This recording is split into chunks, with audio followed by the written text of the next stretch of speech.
Hello student, last class में हमने ए समरूपता पढ़ी थी, कोण कोण कोण समरूपता पढ़ी थी। आज की क्लास में हम एस समरूपता पढ़ेंगे, भुजा भुजा भुजा समरूपता। यदि त्रिभुजों की संगत भुजाएं समानुपाती हों तब उनके संगत कोण बराबर हों और इसलिए दोनों त्रिभुज समरूप होते हैं। देखिए दिया क्या गया है, दो त्रिभुज हैं जिनकी संगत भुजाएं समान अनुपात में हैं। हमें करना क्या है, हमें दोनों त्रिभुजों के संगत कोण बराबर करने हैं। यदि हमने दोनों त्रिभुजों के संगत कोण बराबर कर दिए तो यहाँ से दोनों कंडीशन सेटिस्फाई होगी, अतः ये दोनों त्रिभुज क्या होंगे, समरूप होंगे। दिया है त्रिभुज, देखिए दो त्रिभुज हैं ABC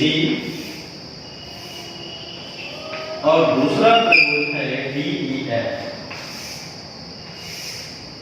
दिया है दो त्रिभुज ABC और DEF में संगत भुजाएं समान अनुपात में हैं। त्रिभुज ABC व त्रिभुज DEF में दोनों त्रिभुजों की संगत भुजाएं समान अनुपात में हैं, यानी AB/DE बराबर BC/EF बराबर CA/FD। क्या दिया गया है, AB/DE बराबर BC/EF बराबर CA/FD। यह हमें दिया गया है। AB/DE बराबर BC/EF बराबर CA/FD। CA/FD बोलिए या AC/DF बोलिए, बात एक ही है। AC/DF भी हम लिख सकते हैं, ठीक है। CA बोलिए या AC बोलिए, ठीक है। अब हमें सिद्ध क्या करना है, सिद्ध करना है दोनों त्रिभुज समरूप होते हैं। सिद्ध करना है त्रिभुज ABC समरूप त्रिभुज DEF, ठीक है। अब आइए इसके लिए हमें रचना करनी पड़ेगी। क्या करनी पड़ेगी, रचना। हम क्या करेंगे, DE पर कोई एक ऐसा बिंदु P तथा DF पर कोई ऐसा बिंदु Q इस प्रकार लीजिए कि AB बराबर DP। AB किसके बराबर हो, DP के, और AC किसके बराबर हो, DQ के, ठीक है। P तथा Q को मिलाएं। रचना में हमें क्या करना है, DE पर कोई बिंदु P तथा DF पर कोई बिंदु Q इस प्रकार लीजिए,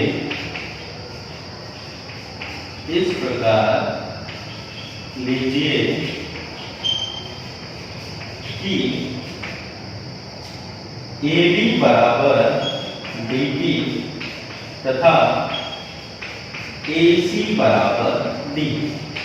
क्या करना है हमें, DE पर कोई ऐसा बिंदु P तथा DF पर कोई ऐसा बिंदु Q इस प्रकार लेना है कि AB बराबर DP तथा AC बराबर DQ। P तथा Q को मिलाएं। साथ में क्या करना है, PQ को मिलाएं, ठीक है। रचना समझ में आ गई। अब इसके बाद हमें क्या करना है, उत्पत्ति। किसी भी प्रमेय का सबसे इंपॉर्टेंट पार्ट होता है वो क्या होता है, उत्पत्ति, ठीक है। किसी भी प्रमेय का सबसे इंपॉर्टेंट पार्ट होता है उत्पत्ति। देखिए प्रश्न में हमें दिया गया है AB/DE बराबर BC/EF बराबर AC/DF। क्या दिया गया है, AB/DE बराबर BC/EF बराबर AC/DF, यानी त्रिभुज ABC और त्रिभुज DEF की तीनों भुजाएं संगत भुजाएं क्या है, समान अनुपात में हैं। यह हमें प्रश्न में दिया गया है, ठीक है। AB/DE बराबर क्या है, BC/EF, यहाँ पर F लिख लीजिए, BC/EF बराबर AC/DF। अब अगले स्टेप में AB/DE बराबर क्या है, AC/DF। ठीक है। अब देखिए यहाँ पर AB किसके बराबर है, DB के, और AC किसके बराबर है, DQ के। तो यहाँ पर देखिए AB की जगह हम लिखेंगे DP अपॉन DE बराबर AC के स्थान पर क्या लिखेंगे हम, D अपॉन में क्या है, D। रचना से ये क्या है, रचना से हमें ज्ञात है AB बराबर क्या है, DP के, और AC किसके बराबर है, DQ। ये किसमें दिया गया है, रचना, ठीक है। अब देखिए यहाँ पर DP अपॉन DE बराबर DQ अपॉन DF, ठीक है। यहाँ पर थेल्स की प्रमेय के विलोम से हमें क्या मिल जाएगा, PQ समांतर EF। क्या मिल जाएगा, PQ समांतर है EF के। देखिए DP अपॉन DE बराबर DQ अपॉन DF, तो यहां से हमें क्या मिल जाएगा, अतः PQ समांतर किसके है, EF के। कारण क्या लिखेंगे, थेल्स की प्रमेय के विलोम, थेल्स की प्रमेय के विलोम, थेल्स की प्रमेय के विलोम से हमें क्या मिल जाएगा, DP PQ समांतर है इसके EF, ठीक है। अब देखिए PQ अगर EF के समांतर है तो देखिए क्या क्या है, त्रिभुज DPQ तथा त्रिभुज, दूसरा त्रिभुज कौन सा है, DEF में, DPQ तथा त्रिभुज DEF में क्या दिया गया है, कोण P बराबर होगा कोण E के। कारण क्या लिखेंगे, संगत कोण, कोण P बराबर कोण E, संगत कोण। दूसरा क्या है, दूसरा कोण बराबर है कोण Q बराबर है कोण F, इसका भी कारण यही है आपका, संगत। अच्छा देखिए किसी किन्हीं दो त्रिभुजों में दो कोण बराबर हो गए, अतः और ये तीसरा आपका D क्या है, वो घनिष्ठ है। कोण DPQ में भी कोण D आ रहा है और DEF में भी कोण D आ रहा है, तो यहाँ पर आप लिख सकते हैं कोण PDQ बराबर कोण EDF, EDF। कारण क्या लिखेंगे यहाँ पर, उभयनिष्ठ। तो यहां से क्या मिल गया, दोनों, यहां से क्या मिल गया हमें, दोनों त्रिभुज क्या हो गए, समरूप हो गए। त्रिभुज DPQ समरूप त्रिभुज DEF। यदि दो त्रिभुज समरूप होते हैं, कौन से प्रमेय से, कोण कोण कोण समरूपता। हम जानते हैं यदि दो त्रिभुज समरूप होते हैं तो क्या होगा, उनकी संगत भुजाएं समान अनुपात में होती हैं।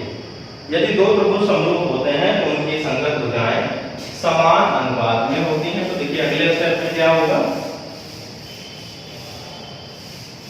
यदि दोनों त्रिभुज क्या है, समरूप हैं, DPQ समरूप त्रिभुज DEF, त्रिभुज DPQ समरूप है त्रिभुज DEF। तो देखिए यहाँ पे क्या मिलेगा, दो समरूप त्रिभुज, ये दिया गया था पार्ट, उसको मानेंगे समीकरण है, दो समरूप त्रिभुजों की संगत भुजाएं समान अनुपात में होती हैं। तो यहां से मिलेगा DP अपॉन DQ बराबर PQ अपॉन EF बराबर, तीसरी भुजा कौन सी है, DQ अपॉन DF। दो समरूप त्रिभुजों की संगत भुजाएं क्या होती हैं, समान अनुपात में होती हैं। यहाँ पर आप कारण लिखेंगे, समरूप त्रिभुज की संगत भुजाएं समान अनुपात में होती हैं, समान अनुपात में होती, ठीक है बच्चों। तो यहां से क्या मिल गया, दो समरूप त्रिभुज की संगत भुजाएं समान अनुपात में होती। अब देखिए DP अपॉन DQ, DP किसके बराबर है, DP बराबर है, DP अपॉन क्या है, DE, DP अपॉन क्या है अपना, DE है। और DP किसके बराबर है, DP अपॉन DE बराबर PQ अपॉन EF बराबर DF dq अपॉन df। अच्छा आप देखिए dp किसके बराबर है, dp बराबर है ab के, तो यहाँ पर ab अपॉन dp हो जाएगा बराबर क्या है, pq अपॉन ef बराबर dq का मान किसके बराबर है, dq बराबर है किसके, ac के। ये क्या है, रचना से ac अपॉन df, ये है आपका समीकरण 2 मान। अब देखिए समीकरण 1 को 2 से ab अपॉन dp बराबर है bc अपॉन af के, और यहाँ पर देखिए ab अपॉन dp बराबर किसके है, pq अपॉन ef। क्या है, देखिए ab अपॉन dp बराबर bc अपॉन ef बराबर ac अपॉन df। तो यहाँ पर देखिए ab अपॉन de किसके बराबर है, pq अपॉन ef के, और यहाँ पर देखिए समीकरण 1 में ab अपॉन de बराबर किसके, bc अपॉन ef। तो यहाँ पर देखिए समीकरण 1 व 2 से, देखिए समीकरण 1 व 2 से, समीकरण 1 व 2 से हमें क्या मिलेगा, दोनों के बाएं पक्ष बराबर है, तो यहाँ पर क्या होगा, दोनों के दाएं पक्ष भी बराबर होंगे। क्या होगा, दोनों के दाएं पक्ष बराबर होंगे, तो क्या मिल जाएगा यहाँ पर ab अपॉन de बराबर bc upon ef, ab upon de बराबर pq अपॉन ef। तो यहाँ पर मिलेगा bc अपॉन ef बराबर pq अपॉन ef। अब यहाँ देखिए ef से ef कैंसिल हो जाएगा, तो bc बराबर क्या मिल जाएगा, pq। देखिए क्या मिल जाएगा, bc बराबर हमें मिल जाएगा pq। ठीक है, अब अगले स्टेप में देखिए, यहाँ तक नोट हो गया। अब आगे के अगले स्टेप में देखिए क्या है, BC बराबर PQ है। अब दो त्रिभुज लेंगे, कौन कौन से, त्रिभुज ABC तथा त्रिभुज DPQ। त्रिभुज ABC तथा त्रिभुज DPQ में क्या है, सबसे पहले तो AB बराबर है DP के, कारण क्या लिखेंगे, रचना से AB बराबर है DP के, रचना से देखिए AB और DP क्या है, बराबर है। दूसरी भुजा AC बराबर है DQ के, इसका भी कारण वही है, AC बराबर DQ, कारण क्या लिखेंगे, रचना से। ठीक है, अब ये दो चीजें तो हो गई। अब देखिए तीसरा, BC किसके बराबर है, PQ के। अभी हमने इसे देखा है, इसको आप चाहे तो समीकरण 3 मान लें, इसको आप समीकरण 3 मान सकते हैं। ये हमने सिर्फ दिखाया है, BC किसके बराबर है, PQ के। BC बराबर है PQ के, यहाँ पे लिख देंगे समीकरण 3 से। देखिए यहाँ पर क्या मिलेगा, दोनों त्रिभुज सर्वांगसम हो गए, त्रिभुज ABC सर्वांगसम त्रिभुज DPQ। कौन सी प्रमेय से, SSS सर्वांग समता, सर्वांग समता प्रमेय से। दोनों त्रिभुज क्या है, सर्वांगसम है, त्रिभुज ABC सर्वांगसम त्रिभुज DPQ। यदि दो त्रिभुज सर्वांगसम होते हैं तो इससे क्या मिलेगा हमको, यदि दो त्रिभुज सर्वांगसम हैं, इसका मतलब यह है कि दोनों त्रिभुज की संगत कोण और संगत भुजाएं क्या है, बराबर है। ठीक है, यदि दो त्रिभुज सर्वांगसम, इसका मतलब यह है कि दोनों त्रिभुज के संगत कोण और संगत भुजाएं क्या है, बराबर है। देखिए संगत भुजाएं तो बराबर है, यहाँ पर हमें मिल जाएगा कोण A बराबर कोण D, और क्या मिलेगा, कोण B बराबर किसके मिल जाएगा, कोण P के, और तीसरा है आपका कोण C बराबर हो जाएगा कोण Q के। कारण क्या लिखेंगे, C के C। ठीक है, दो सर्वांगसम त्रिभुज के संगत भाग, यहाँ पे CPCD का पूरा फुल फॉर्म क्या होता है, सर्वांगसम त्रिभुज के संगत भाग। यानी अगर दो त्रिभुज सर्वांगसम हैं तो उनके संगत कोण और संगत भुजाएं बराबर होंगी। ठीक है, तो यहाँ पर मिल गया कोण A बराबर कोण D, कोण B बराबर कोण P तथा कोण C बराबर कोण Q। ठीक है बच्चों, अब यहाँ पर देखिए कोण P किसके बराबर है, कोण E के। कोण A बराबर है कोण P, ये सर्वांगसम त्रिभुज के संगत भाग हो गए।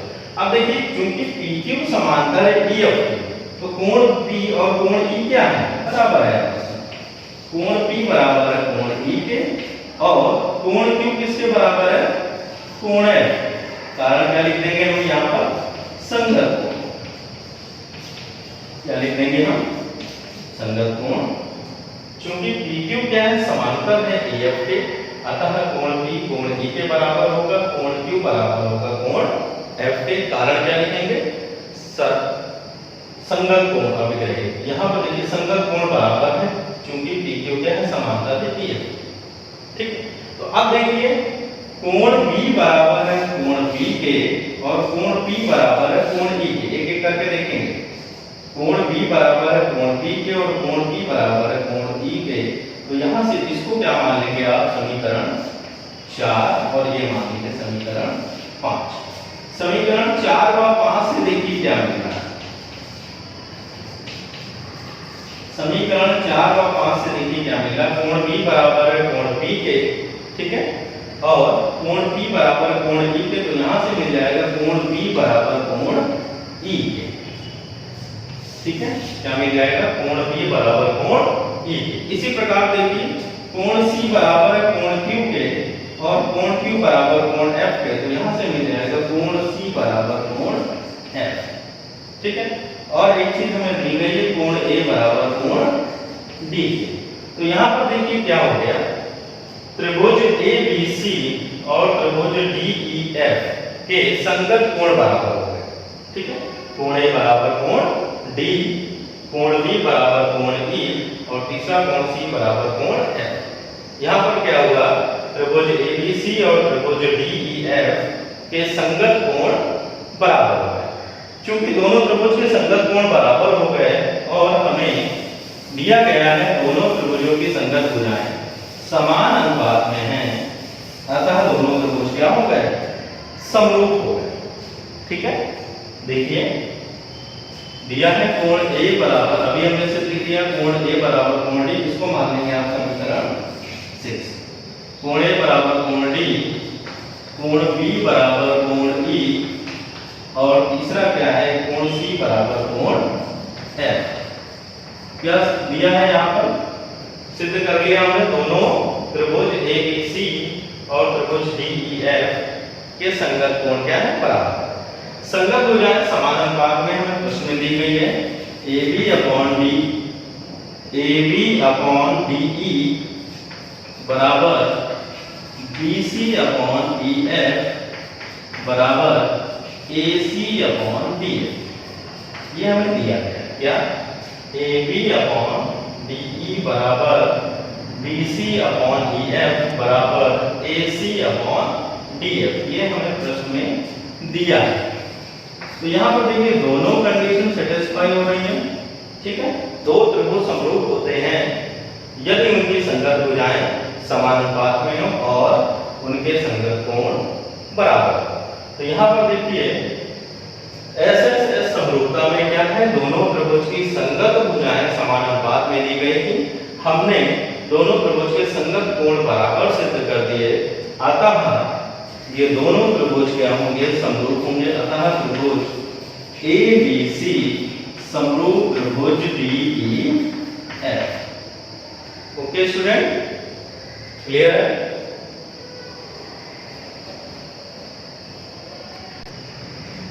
अब आइए समरूपता पर आधारित आखिरी वर्ग में देखते हैं SAS समरूपता।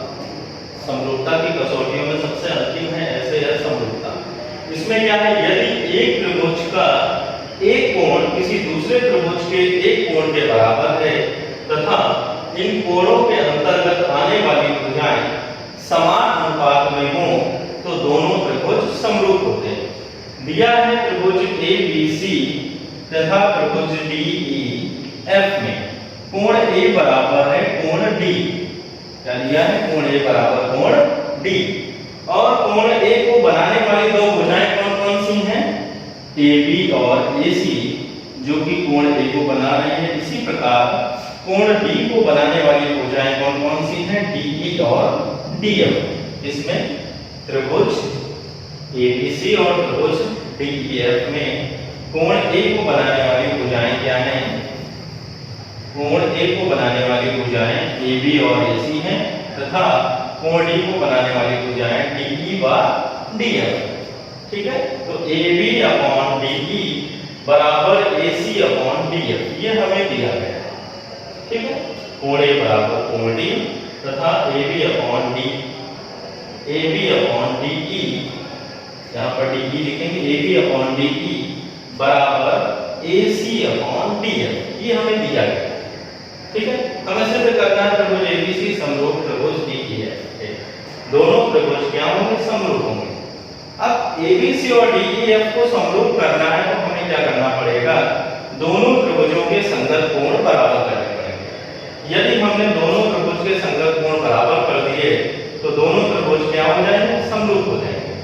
त्रिभुज एबीसी समरूप त्रिभुज डीईएफ के हो जाएंगे। अब देखिए रचना क्या करेंगे? डीई रचना प्रमेय लास्ट प्रमेय के अनुसार ही है। डीई पर कोई ऐसा बिंदु P तथा डीएफ पर कोई ऐसा बिंदु Q इस प्रकार लीजिए कि AB बराबर DQ, कि AB बराबर किसके हो? DP तथा AC बराबर किसके हो? DQ। P तथा Q को मिलाएं, क्योंकि यही जो पिछली प्रमेय में जो रचना थी बिल्कुल सेम वही रचना है। क्या है? DE पर कोई ऐसा बिंदु P इस प्रकार लीजिए कि AB बराबर DP तथा DF पर कोई ऐसा बिंदु Q इस प्रकार लीजिए कि AC बराबर किसके हो? DQ के। और साथ में हमने क्या किया? P तथा Q को मिलाया। अब आइए उपपत्ति।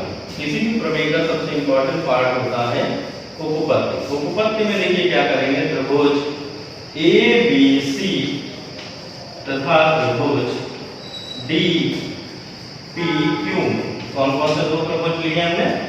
एक है आपका त्रिभुज ABC और दूसरा त्रिभुज है DPQ। ठीक है, इसमें देखिए क्या है? AB बराबर है DP के। AB किसके बराबर है? DP के। कारण क्या लिखेंगे आप? रचना से। कारण क्या लिखेंगे? रचना से। दूसरी भुजा है AC बराबर है DQ के।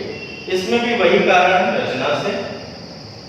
AC बराबर है DQ के, इसमें भी वही कारण हम लिखेंगे रचना से।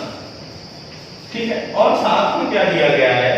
कोण A बराबर कोण D। देखिए रचना में दिया गया है कोण A बराबर कोण D। तीसरा हमें मिल जाएगा कोण A बराबर कोण D। यहाँ पर कारण क्या लिखेंगे आप? दिया है।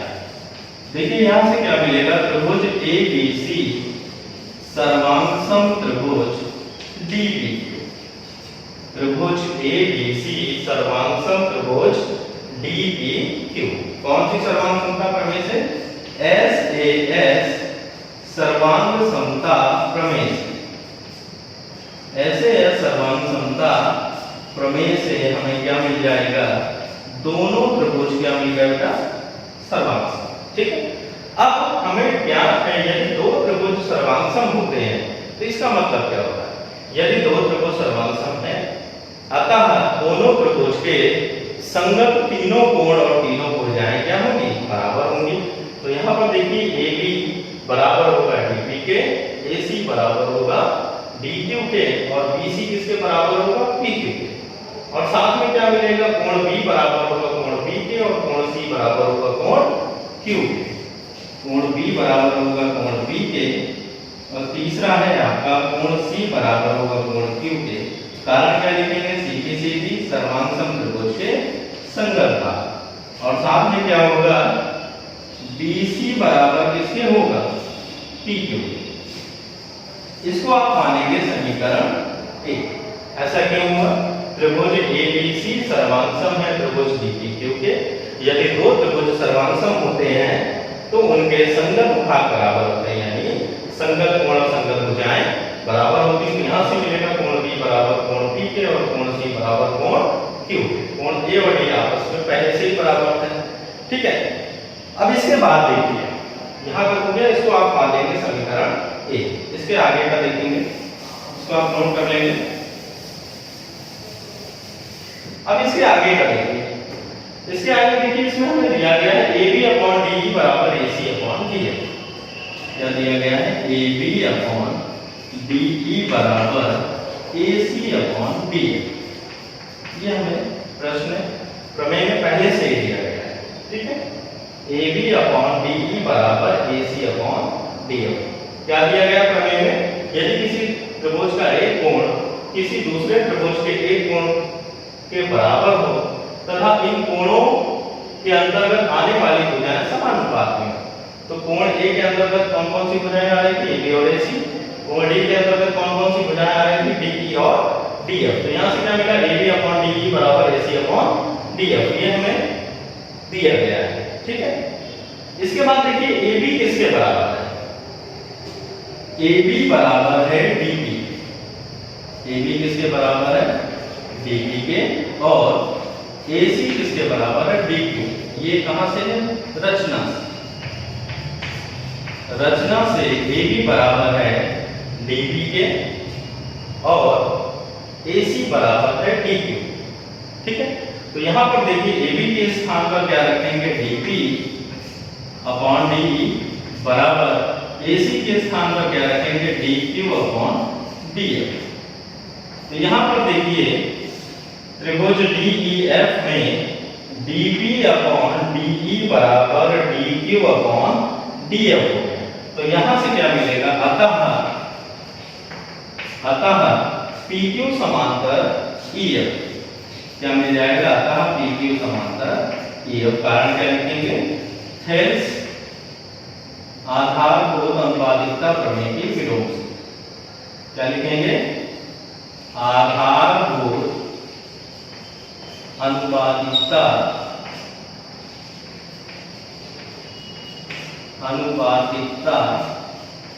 प्रमेय के विलोम से या फेल्स प्रमेय के विलोम से, ठीक है, या फेल्स प्रमेय के विलोम से, जो भी लिखना चाहें आप लिख सकते हैं दोनों में। तो फेल्स प्रमेय के विलोम से क्या हो जाएगा, यदि D B upon D E बराबर D Q upon D F है, यहां से क्या मिलेगा, पी क्यू समांतर ई एफ। अब देखिए पी क्यू अगर ई एफ के समांतर है तो क्या होगा, कोण P बराबर होगा कोण E के। कोण P किसके बराबर होगा, कोण E के। और कोण Q किसके बराबर होगा, कोण Q बराबर होगा कोण F के। कारण क्या लिखेंगे, संगत, ठीक है। कारण क्या लिखेंगे, संगत कोण। क्योंकि PQ समांतर है EF के, अतः कोण P बराबर होगा कोण E के और कोण Q बराबर होगा कोण F के। कारण लिखेंगे आप संगत। अब देखिए समीकरण 1 में हमने क्या देखा था, कोण A बराबर था कोण P के। समीकरण 1 में हमने सिद्ध किया, क्या देखा था हमने समीकरण 1 से, देखिए जरा, कोण B बराबर किसके था, कोण P के। और कोण C बराबर था, कोण C बराबर था कोण Q।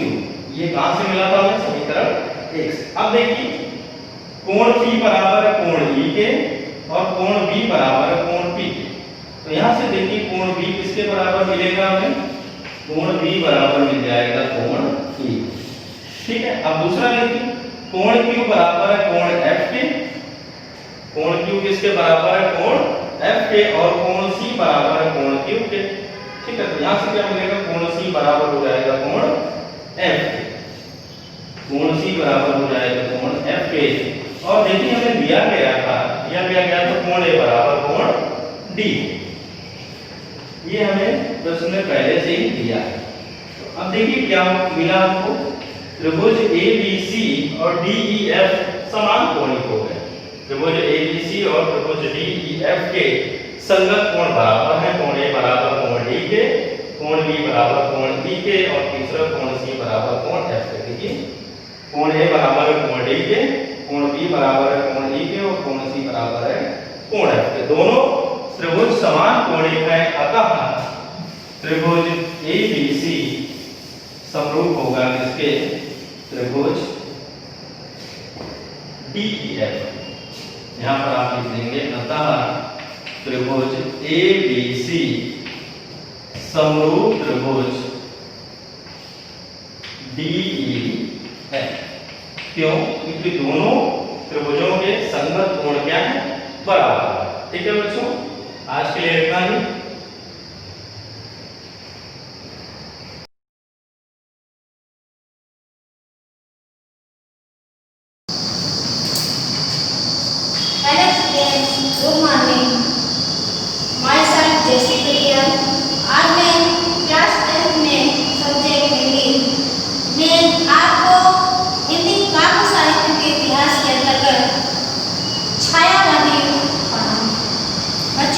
इसके पहले मैंने आपको रीतिकाल पढ़ाया था और अब मैं आपको छायावादी योग पढ़ाऊंगी। सबसे पहले छायावाद कब से कब तक माना जाता है? पहला प्रश्न बनता है छायावाद कब से कब तक माना जाता है? तो सन 1922 ईस्वी से 1938 ईस्वी तक छायावादी योग माना जाता है। 1922 ईस्वी से 1938 ईस्वी तक छायावादी योग माना जाता है। अब जो दूसरा प्रश्न बनता है छायावादी योग के प्रमुख कवि तथा उनकी रचना। देखिए छायावादी योग के प्रमुख कवि, एक तरफ हम लिखेंगे कवि और दूसरी तरफ लिखेंगे रचना।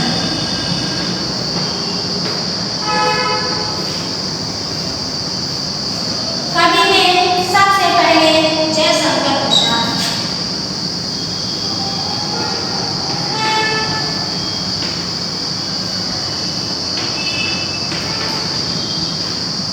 कवि में सबसे पहले जयशंकर प्रसाद।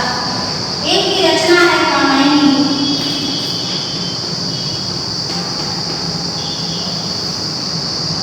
कामायनी एक महाकाव्य है।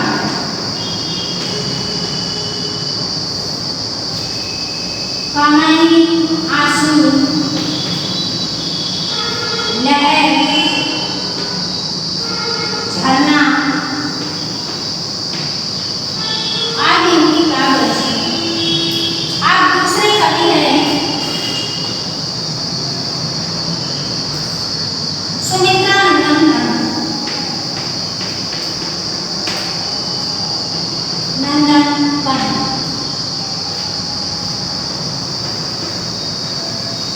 इनकी रचना है सुमित्रा नंदन पंत की रचना है लोकपाल पंत।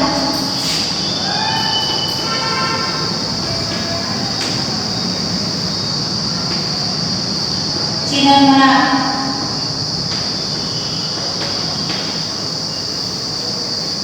अब जो तीसरे राइटर हैं सूर्यकांत त्रिपाठी निराला।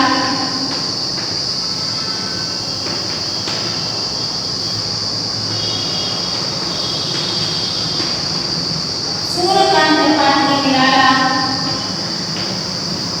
इनकी रचना है परिमल। अनामिका,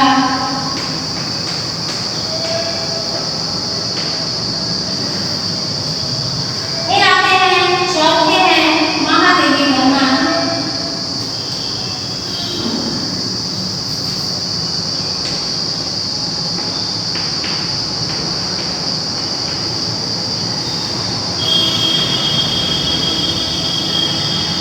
महादेवी वर्मा, इनकी रचना है रश्मि। नीरजा,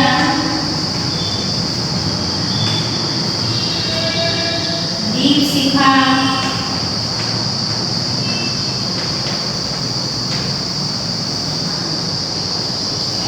पांचवें राइटर हैं रामकुमार वर्मा।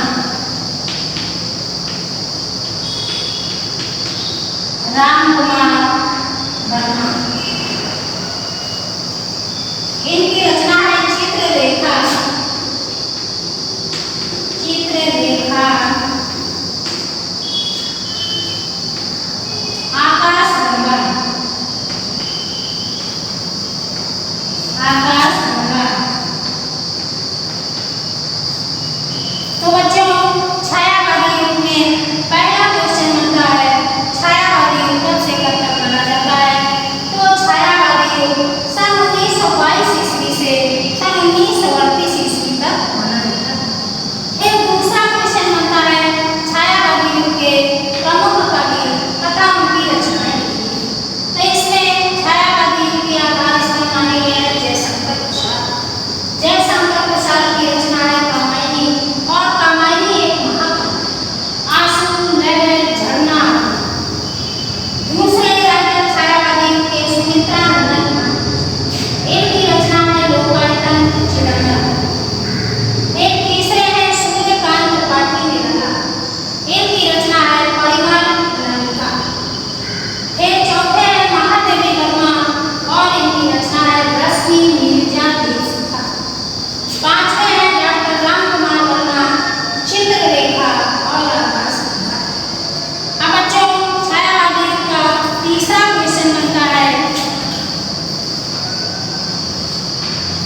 है छायावादी युग की प्रमुख विशेषताएं बताइए।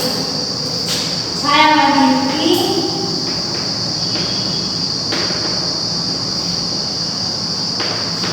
युग की विशेषताएं।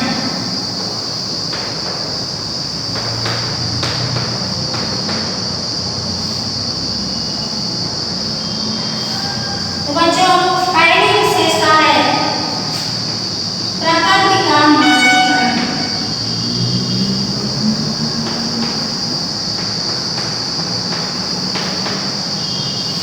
मानकीकरण। दूसरी विशेषता है रहस्यवादी भावना।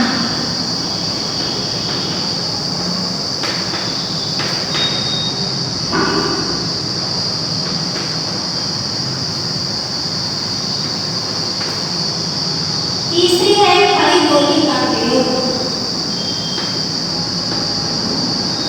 खड़ी बोली का प्रयोग।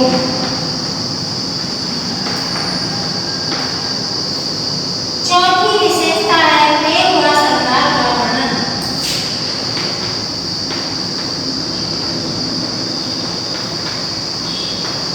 श्रृंगार का वर्णन। तो बच्चों ये छायावादी की विशेषताएं हो गई। पहली विशेषता है प्रकृति का मानवीकरण, दूसरा है रहस्यवादी भावना, तीसरा है खड़ी बोली का प्रयोग, चौथा है प्रेम व श्रृंगार का। अब बच्चों क्वेश्चन आता है छायावादी युग के आधार स्तंभ बताइए। तो छायावादी युग के आधार स्तंभ है जयशंकर प्रसाद,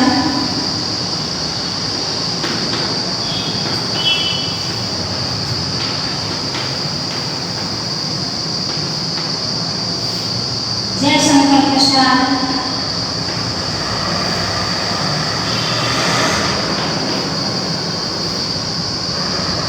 सुमित्रा नंदन पंत,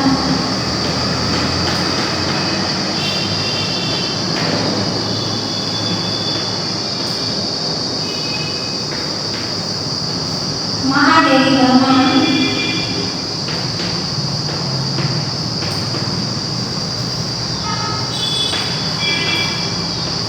सूर्यकांत त्रिपाठी निराला।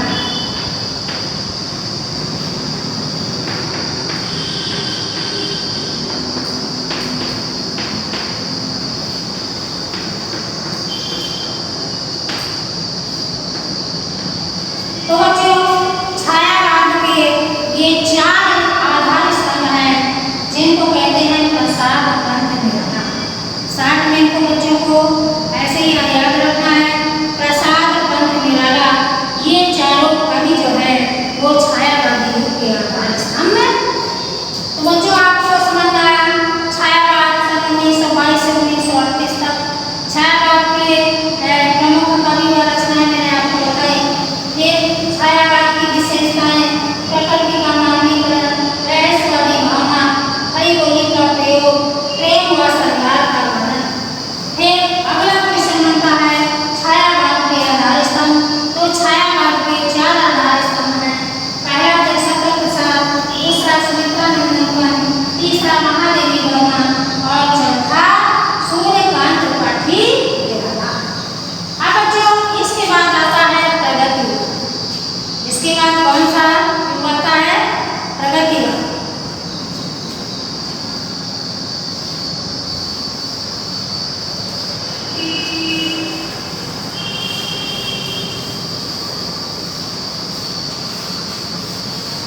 देखिए मैं आपको प्रगतिवाद की पढ़ाती हूँ जल्दी से। सबसे पहले प्रगतिवाद 1938 से 1938 ईस्वी से 1943 ईस्वी तक ये क्या हुआ? प्रगतिवाद की समय सीमा 1938 से 1943 ईस्वी तक प्रगतिवाद माना गया। फिर इसका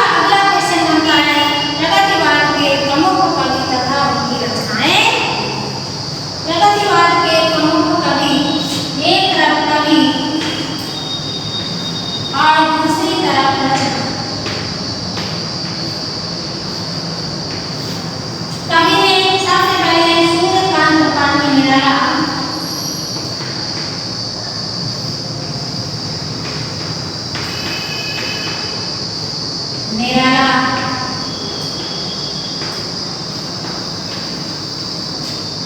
फिर दूसरे हैं राम हरि सिंह दिनकर।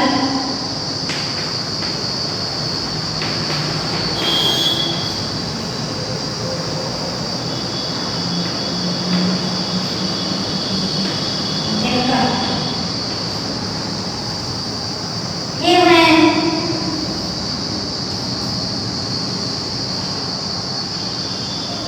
राम हरि सिंह दिनकर, सूर्यकांत त्रिपाठी निराला। और सूर्यकांत त्रिपाठी निराला की रचनाएं अनामिका,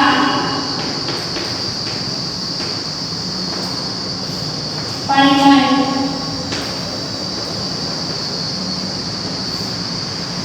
राम हरि सिंह दिनकर की रचनाएं उर्वशी, कुरुक्षेत्र,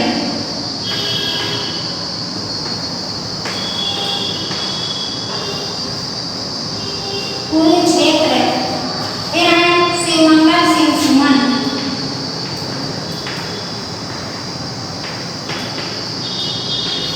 सिंह सुमन। इनकी रचना है विंध्य हिमालय।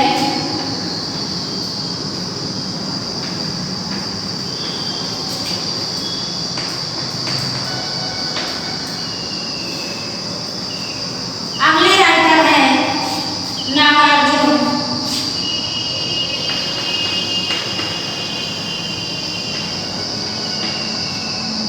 इनकी रचना है प्यासी पथराई आंखें।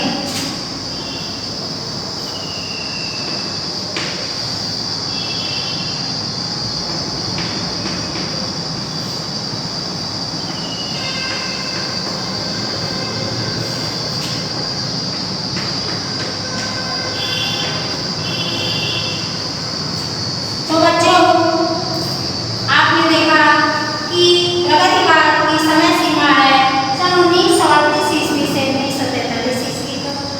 फिर दूसरा क्वेश्चन बनता है प्रगतिवादी युग के प्रमुख कवि तथा उनकी रचनाएं। तो प्रमुख कवियों में सूर्यकांत त्रिपाठी निराला, इनकी रचना है अनामिका, परिमल। फिर राम हरि सिंह दिनकर, इनकी रचना है उर्वशी। उर्वशी बच्चों एक महाकाव्य है। दूसरी है कुरुक्षेत्र। फिर है शिवमंगल सिंह सुमन, इनकी रचना है विंध्य हिमालय। नागार्जुन प्यासी पथराई। अब बच्चों, अगला क्वेश्चन बनता है प्रगतिवादी युग की प्रमुख विशेषताएं बताइए। तो प्रगतिवादी युग की प्रमुख विशेषताएं मैं आपको बताती हूँ। पहली है शोषित वर्ग के प्रति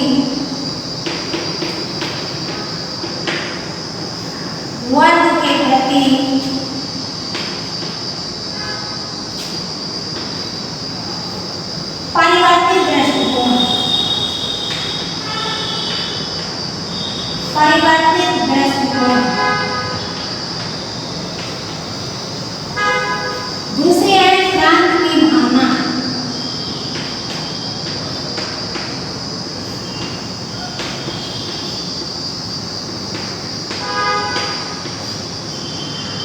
तीसरी है नारी के प्रति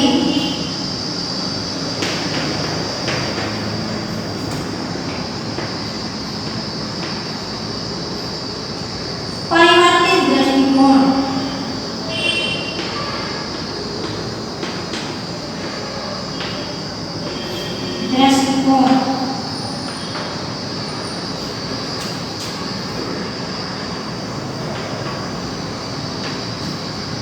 और अगली है खड़ी ध्वनि का प्रयोग।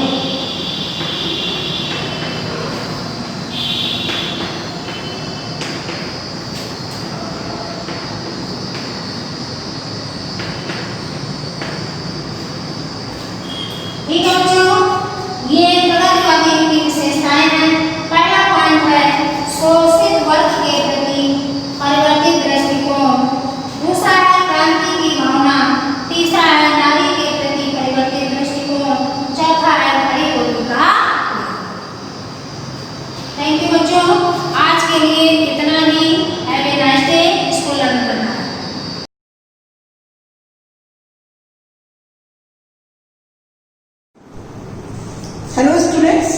Welcome to Shivaji Group of Institutions online classes. Myself Jyoti Mishra, and this is my second video of the chapter जन संघर्ष और आंदोलन। हमने अपने पुराने वीडियो में और इसके इसी चैप्टर से रिलेटेड मैंने प्रीवियस वीडियो में मैंने आपको बताया कि किस तरीके से जो जन संघर्ष और आंदोलन है किस प्रकार से ये राजनीति को प्रभावित करते हैं, और राजनीतिक रूप लेने के बाद मैंने आपको नेपाल और बोलिविया के उदाहरणों के साथ में भी इस जो है संघर्ष को और आंदोलनों को आपको क्लियर किया कि किस तरीके से नेपाल में जो है लोकतंत्र को वापस पाने के लिए युद्ध हुआ, और युद्ध ही कह सकते हैं उसको क्योंकि ये जन संघर्ष था और इसमें जनता ने हिस्सा लिया था। और एसपीए जिसका उदाहरण दिया था मैंने, जो कि 7 राजनीतिक दल जो कि नेपाल के 7 राजनीतिक दल हैं, उन्होंने मिलकर एक गठबंधन किया जिसे हम एसपीए बोलते हैं, और उन्होंने जो है वो जो राजा ज्ञानेन्द्र उस समय थे जिन्होंने लोकतंत्र को समाप्त करके राजतंत्र को तुरंत लाया और उन्होंने सारी शक्तियां जो है वो अपने हाथ में ले ली। तो उसके लिए उन्हें एक अल्टीमेटम दिया गया जिसके अंतर्गत 2-3 डिमांड्स उन्होंने अपनी रखी थी, जिस डिमांड में एक तो निर्वाचित संसद की स्थापना थी और दूसरा निरंकुश शासन को समाप्त करना था और लोकतंत्र को वापस लाना था। तो इस तरह से नेपाल का उदाहरण था। और बोलिविया में हमने पढ़ा कि किस प्रकार से जो एक बहुराष्ट्रीय कंपनी थी उसको जलापूर्ति का जो एक अधिकार होता है सरकार ने जो है वो म्युनिसिपल कॉर्पोरेशन से लेके बहुराष्ट्रीय कंपनी को सौंपा था, जिसका उस प्राइवेट कंपनी ने फायदा उठाया और उन्होंने जल के दाम को कम से कम 4 बार तक ऊपर बढ़ा दिया, जिससे वहां की जनता को बहुत प्रॉब्लम्स हुई और उन्होंने जन संघर्ष को किया।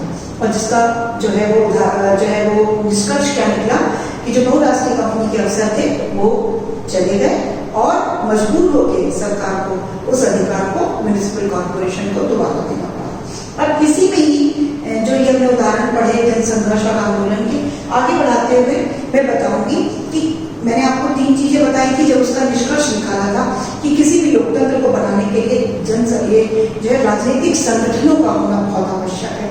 तो ये जो राजनीतिक देखिए 2 तरह से होता है, संगठन 2 तरह से बनेंगे, या तो हम उनको राजनीतिक दल के रूप में बनाएं जिसमें हम चुनाव जीतते हैं और प्रत्यक्ष रूप से हम सरकार के एक हिस्से बन जाते हैं और हम जो है वो सरकार बनाने में, या फिर जो है वो अपोजिट पार्टी के रूप में हम वहां तक पहुंचते हैं और अपनी बात को प्रत्यक्ष रूप से सरकार के सामने रखते हैं। एक तो तरीका ये होता है, बट जो दूसरा तरीका होता है अप्रत्यक्ष रूप से, उसमें क्या होता है, हम जो अप्रत्यक्ष तरीका है हम उसमें एक राजनीतिक संगठन बनाते हैं और उसमें क्या होता है, हम लोग जनमत के जो जनता का मत होता है, जो जनता की कहते हैं डिमांड्स होती हैं या उनकी कोई समस्या होती है या उनका कोई जो है वो मुद्दा होता है, जब हम उसको लेकर हम कोई संगठन बनाते हैं और हम अप्रत्यक्ष रूप से सरकार के ऊपर जो है वो एक दबाव डालते हैं, तो वो कहलाते हैं दबाव समूह।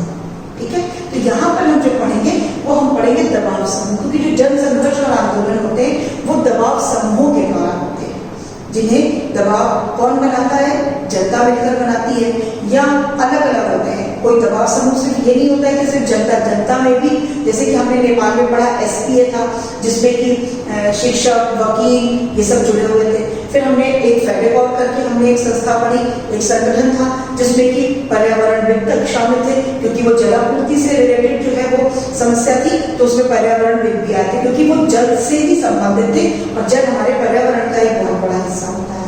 तो अब हम ये पढ़ रहे हैं कि ये दबाव समूह क्या होते हैं, कैसे बनते हैं, क्या होते हैं और किस तरह से ये राजनीति पर भी अपना प्रभाव डालते हैं। दबाव समूह कितने प्रकार के होते हैं और इनके क्या क्या जो है वो कैरेक्टरिस्टिक्स होते हैं, मतलब फीचर्स होते हैं। ठीक है, तो ये सबसे पहले अपने लाभ के लिए जनता की नीतियों को सरकार के समक्ष लाते हैं और निर्णय प्रक्रिया को भी प्रभावित करते हैं।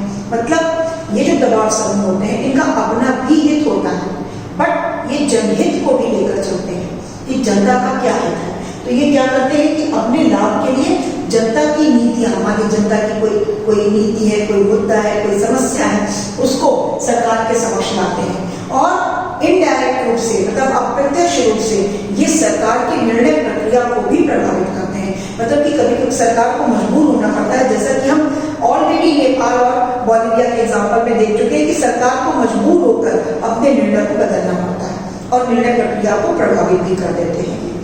ये हो गया। अब इसके बाद देखिए, इसके मैंने एग्जाम्पल्स लिखे। एक तो ये अप्रत्यक्ष रूप से होते हैं, प्रत्यक्ष रूप से राजनीति में प्रवेश नहीं करते हैं, अप्रत्यक्ष रूप से राजनीति को प्रभावित करते हैं, पहली चीज। दूसरा, इसमें जो भी लोग होते हैं, दबाव समूह जो भी बनते हैं, वो या तो एक ही पेशे के होते हैं, वो अपना एक समूह या राजनीतिक संगठन बना लेते हैं, या फिर उनका हित एक होता है। हो सकता है पेशे अलग अलग हो, बट हित मान लीजिए वेतन को लेकर है, तो अब कोई वकील है, कोई डॉक्टर है, बट है वो अलग अलग पेशे के, बट उनका हित एक है कि हमारा वेतन बढ़ाया जाए या हमें मिले या जो भी उनकी समस्या है। और फिर या फिर कोई एक उद्देश्य को लेकर चलते हैं, मतलब कि सबकी एक ही उद्देश्य हो किसी भी तरह का, ठीक है। तो इसके साथ साथ इनको जनता का भी योगदान मिलता है, जनता के हित में होता है, जनता को योगदान मिलता है, और जो इनकी निर्णय प्रक्रिया होती है वो थोड़ी लचीली होती है। क्यों? क्योंकि इसका कुछ लिखित प्रमाण नहीं होता। जैसे सरकार की जो नीतियां होती है वो लिखित होती है, वो जल्दी से बदली नहीं जा सकती है, बट जो दबाव समूह होते हैं इनकी जो प्रक्रियाएं होती है, नीतियां होती है, वो थोड़ी लचीली होती है और वो उसमें समय समय के हिसाब से उनमें परिवर्तन भी कर लेते हैं और ये राजनीति को प्रभावित भी करते हैं अप्रत्यक्ष रूप से, ठीक है। अब देखिए दबाव समूह के प्रकार। दबाव समूह 3 प्रकार के होते हैं। एक होते हैं खंड रुचि समूह। खंड रुचि समूह क्या होते हैं बच्चों? कि इसमें मतलब कि बहुत ज्यादा लोग एक साथ इन्वॉल्व नहीं होते, ये किसी एक पर्टिकुलर समूह के लिए होता है, मतलब कि किसी 2 राज्यों के बीच में। अब देखो कोई चीज जनहित का बनती है जब उसमें सारे राज्य शामिल हो सकता है कि 2 जो है राज्यों के बीच का मसला आता है तो वो खंड रुचि समूह के अंदर आता है। जैसे इसका एग्जांपल मैंने दिया है INBA, I से इंडिया, B नीदरलैंड, B से बिजनेस और A से एसोसिएशन। ये इंडिया और नीदरलैंड का बिजनेस एसोसिएशन एक समूह बना था, ये भी एक राजनीतिक संगठन बना था जो सिर्फ इंडिया और नीदरलैंड, सिर्फ 2 देशों के बीच में बिजनेस एसोसिएशन को लेकर बनाया गया था। अब जब कोई सारे विश्व के देश को मिलकर कोई चीज संगठन बनती है तो वो जनहित समूह में आती है। जैसे कि मैंने एग्जांपल दिया BAMCEF, जैसे कि इसमें क्या था, backward and minority communities employees federation, और हिंदी में बोलेंगे अनुसूचित और जनजाति, अनुसूचित जाति और अनुसूचित जनजाति अल्पसंख्यक समूहों के कर्मचारियों की एक संस्था, ठीक है, अंतरराष्ट्रीय संगठन, अंतरराष्ट्रीय संस्था। तो इस तरीके से कि BACF जो बना, तो इसमें क्या थे, जितने भी अल्पसंख्यक होंगे, जितने भी अनुसूचित जाति और जनजाति, तो इसमें क्या हुआ, एक जनहित समूह बना। क्लियर हो गया? तो दबाव समूह पहला तो खंड रुचि समूह, जिसमें एक पर्टिकुलर कुछ लोगों का होता है, किसी एक सेक्शन का होता है, और जो जन समूह होता है, जनहित समूह होते हैं, वो काफी से ज्यादा से लोग जिसमें शामिल होते हैं, उसमें हमारा ये जनहित समूह आता है, जिसका एग्जांपल मैंने आपको वामसेफ से दिया। ये वामसेफ है, आप उसको देखेंगे अगर कहीं पर भी नेट पे भी, तो आपको इसका डिटेल भी क्लियर हो जाएगा। इसको हिंदी में हम लोग बोलते हैं वामसेफ, ये, ठीक है। अब देखिए थर्ड होते हैं आंदोलन समूह। आंदोलन समूह क्या होते हैं?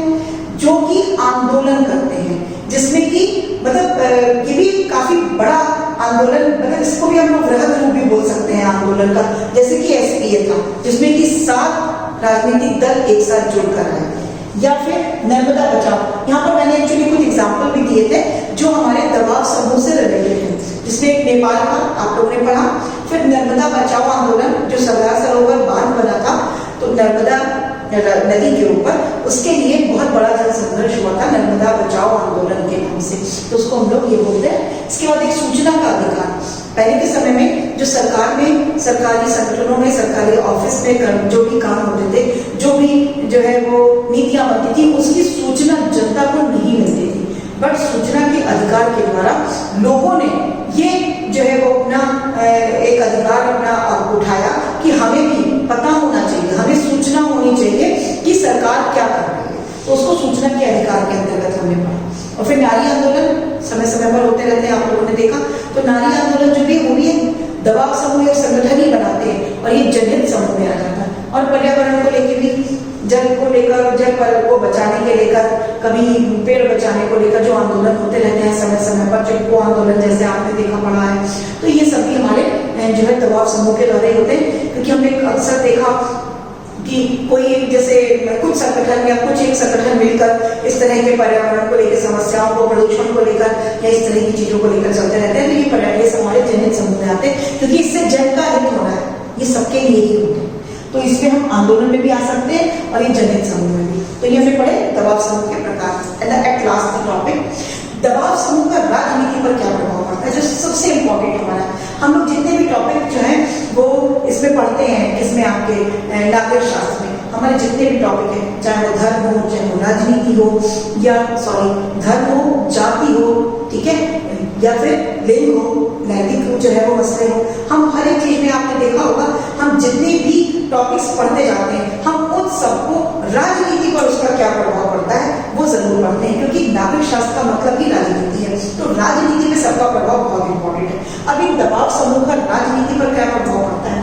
सबसे पहली चीज, ये जनमत को उछालते हैं। जनमत का मतलब वो चीजें, जैसे जो लोग डायरेक्ट सरकार को बना लेते हैं, सरकार तक पहुंच जाते हैं, कोई बात नहीं, प्रत्यक्ष रूप से शामिल होते हैं, बट ये जनता की समस्याओं को, जनता के मत को उछालते हैं। क्योंकि इनको क्या होता है, इनको जो ये सरकार है उसकी निर्णय प्रक्रिया को बदलना होता है, जो कि जनता के हित में नहीं है, इसलिए वो उनको बदलना चाहते हैं ताकि जनता के हित में हो, और इस तरीके से वो अपना प्रभाव बनाते हैं।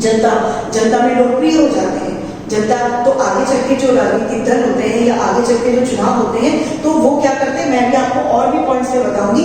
ये जो दबाव समूह होते हैं, ये होते तो अप्रत्यक्ष रूप से है, लेकिन धीरे धीरे करके ये अपना इतना लोकप्रियता हासिल करते चले जाते हैं कि लास्ट में जाके ये नए दलों का निर्माण तक कर लेते हैं। इन दबाव समूह के द्वारा ही राजनीतिक दल बनते हैं। सबसे मेन बात ये समझने वाली है कि यही दबाव समूह जो शुरुआत में जनता के बीच में एक राजनीतिक संगठन के द्वारा जिस प्रकार से जनता की जो है वो समस्याओं को या उनके मत को सरकार के सामने लाते हैं, तो इस तरीके से वो जनमत को उछालते हैं। जनता का उनको सहयोग भी मिलता है, क्योंकि जनमत है तो जनता का सहयोग मिलेगा ही। राजनीतिक दल का प्रभावित होना, और तो और ये दबाव समूह किसी एक पार्टी को भी सपोर्ट करने लगते हैं, तो ये राजनीति दलों को भी प्रभावित करते हैं। क्यों? क्योंकि उस समय जो मेन मुद्दा चल रहा होता है, या जो वर्तमान में एक करंट कहते नहीं, जो करंट मुद्दा चल रहा होता है, जैसे हमारे इंडिया में कभी बाबरी मस्जिद का चल रहा है, या कभी जो है वो जम्मू कश्मीर को लेकर हमारे मुद्दे चलते रहते थे, तो ये राजनीतिक दल क्या करते हैं, उन मुद्दों को आगे लाते हैं। मतलब अगर हम सरकार बनाएंगे तो हम इसको सॉल्व कर देंगे, इतने सालों से पड़े हुए इस मसले को हम हल कर देंगे, इस तरह के मुद्दे सामने लाना, तो ये राजनीतिक दलों को भी प्रभावित करते हैं। इसके साथ राजनीतिक दलों को बढ़ाते हैं। कभी कभी इनके सपोर्ट के द्वारा कोई छोटी सी जो पार्टी होती है वो काफी मजबूत हो जाती है और आगे बढ़ जाती है। तो ये दबाव समूह बहुत ज्यादा राजनीति को इस तरीके से भी प्रभावित कर रहे हैं। इसके साथ इनका प्रत्यक्ष संबंध होता है, मैंने बार बार बताया, और लास्ट में मैंने बता दिया है कि इनके द्वारा नए राजनीतिक दलों का निर्माण होता है, क्योंकि ये दबाव समूह नए राजनीतिक दलों को भी निर्मित करने में सहायता देते हैं। अब ये हमने चैप्टर पढ़ा, बहुत इजी चैप्टर था, काफी इंटरेस्टिंग भी था। आई थिंक आपको समझ में आया होगा, और कोई ऐसा इसमें टफ चीज नहीं थी जो न समझने वाली हो। ये सब वो चीजें होती हैं जो हम एक अपने आसपास वर्तमान में राजनीति में, आप टीवी खोलते हो, आप न्यूज देखते हो या पेपर पढ़ते हो, तो आप पर डे इस तरह की चीजें पढ़ते रहते हो कि किस तरीके से जनता ने आज ये मुद्दा उठाया, आज जनता की ये समस्याएं थी, किस तरह से कहाँ पे संघर्ष हो रहा है, किस तरह से लोग आंदोलन करते हैं। और आपने देखा होगा कि इन आंदोलनों का राजनीति पे बहुत ज्यादा प्रभाव पड़ता है, चाहे वो पुराना गांधी जी के समय के आंदोलन हो, या आज वर्तमान में नर्मदा बचाओ आंदोलन हो, सूचना का आंदोलन हो, या फिर नारी के आंदोलन हो, या पर्यावरण को लेकर आंदोलन हो। सारे आंदोलन अपना प्रभाव राजनीति पे, देश पे, जनता पे छोड़ते हैं, और इनका बहुत अधिक प्रभाव पड़ता है। तो आज के लिए इतना ही। That's all for today, and the chapter is also finished. Thank you, have a nice day.